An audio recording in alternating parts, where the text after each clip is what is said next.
What attracted you to do something with DEFR? I've oftentimes found in college, a lot of my friends would be able to talk about their histories and be able to go way back in time, have detailed stories, have stories where it's like a lot of hurrahs, stories that were sad, and at the time then, I didn't have that much to relay. I brought my mom, because if I didn't, one, she would kill me, but two, she's the one who holds a lot of the stories right now. When my mother passed in '97, my father predeceased her, and I was cleaning out the house. And in the closet, in the bedroom, someplace in a dark corner, I found this white box. And in that white box were these pictures, these documents, and things that just floored me.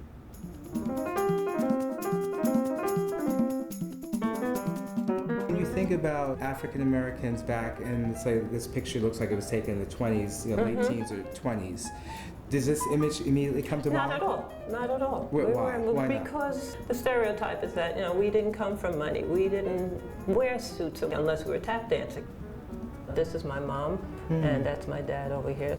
I'm pretty sure this is in Harlem because my grandfather was one of the officers of the social club, and he would take notes of what was going on, and that was here in Harlem, I think on 127th Street. To show just even in this picture, African Americans had these type of social clubs where you go into a film from 1930s, you see Fred Astaire in their glamorous costumes and their glamorous gowns, but look at all these faces, they're all black.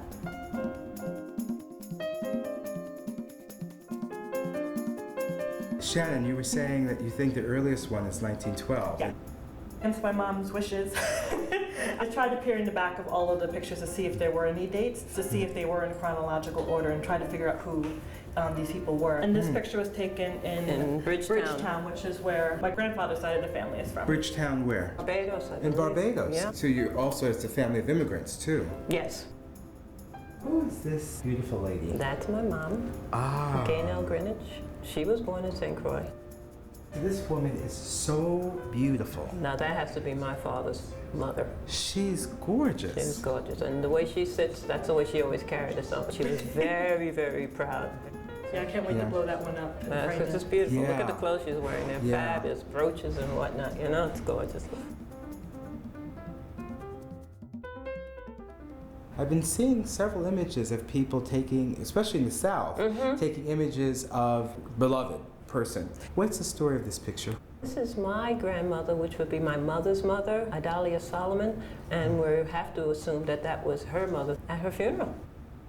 I still see the proudness and the regalness just in the way that she's sitting. They just believed in their appearance, and they believed in their inner strength. And I just sort of feel that look that she's giving to her mother in that picture. It's just of sadness, obviously, but also probably proudness that they've accomplished whatever it is, that they have lived a well life.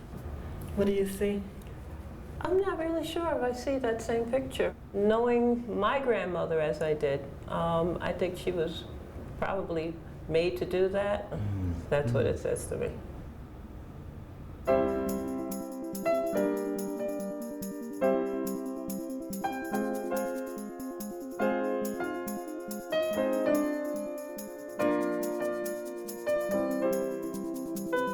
Your father, Noel Greenwich, was in World War II. Yes. Did he ever talk about it? One of the stories that impacted me greatly was the struggle because they were in a war within a war. When he was stationed at a fort that was in Arizona, and he was waiting in the waiting room for my mother to arrive by train, 2 white officers stepped to him and said, "We're sorry, Corporal Greenwich, you can't stand here. This is for whites only." They were very upset. They didn't want to have to move him. And he had to stand outside where the black people were allowed to stand. Now, my father, being a very proud man and not very happy with the situation, I know my father's face was probably down to here. My mom said she arrived on the train, she was so happy to see my father, but she didn't know why his face was pushed up. My father took my mother by the arm, took her suitcase. The white officers approached my father, offered to carry the suitcase, and they walked right through the white waiting room just to show, yes, I can. I love that story. You found this transcript of a court-martial involving your father. Apparently, when he was stationed in Italy with his battalion, he was told to move his troops forward into imminent destruction. He disregarded that order. And in that disregarding of that order, I believe this was the outcome. He had an honorable discharge. Who was he represented by? He was represented by Thurgood Marshall. Imagine that you're happy that you found this box, and if this had been thrown away, I mean... Yes, if it had been thrown away, I would never have known it. Shannon, how does this make you feel? It makes me feel like awesome. Just to know that this history exists, and to know that a part of my grandfather is in me. It's amazing how much hidden history there is in terms of African Americans. And one of the reasons that we're doing this is we don't learn this stuff in the school books. Well, thank you so much, Donna, and thank you so much, Shannon. No It's problem. Thank you. wonderful Thank to you. have you here and to share your amazing archive.